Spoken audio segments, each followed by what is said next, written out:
অমর 21 বইমেলা 2025 উপলক্ষে গল্পের বিশেষ আয়োজন 25-এর বইমেলা অনুষ্ঠানের আজকের পর্বে শুনবো খুদে পাঠকদের অভিজ্ঞতা ও অনুভূতি। সম্পূর্ণ পর্বে আপনাদের সাথে আছি আমি সৈয়দ আমিনুল ইসলাম। তোমার নাম কি? আমার নাম ফাতিহা। কোন স্কুলে পড়ো? আমি বিএএফ শাহীন কলেজ।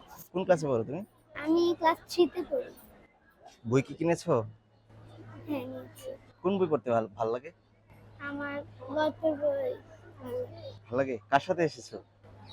আমি আমার ফুপি আর ফুফার সাথে। তোমরা কি দুজন বোন? হ্যাঁ। তোমার নাম কি?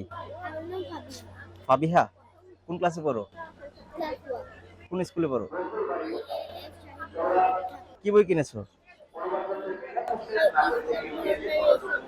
বুঝিনি, জোরে বলো। ইসলাম ধর্মের এসব। পড়তে ভালো লাগে এগুলা? কেমন লাগছে বইমেলায় এসে? ভালো লাগছে? Thank you. রনক মাহমুদ রোদ, কোথায় পড়াশোনা করো? Ideal School and College. কার সাথে এসেছো? আমার মা বাবার সাথে। আমি সব সময় পড়ার চেষ্টা করছিলাম The Story of the Holy Quran. আমি সব জায়গায় খুঁজছি, তো ফাইনালি পেয়েছি। আমি পড়বো বাসায় যে শিখি, কিছু সময় পড়াও শিখি, যে ইংরেজি যেগুলো সেটা বই থেকে শিখছি।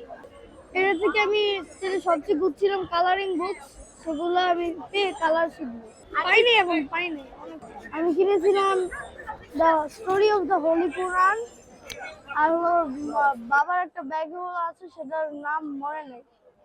ছেলে বলি এই জায়গায় যে ছেলে বলি এই জায়গায় অনেক কিছু আছে, যে বই আমি খুঁজতে পারছি না, আর হলো বই খুঁজতেই থাকতেছি।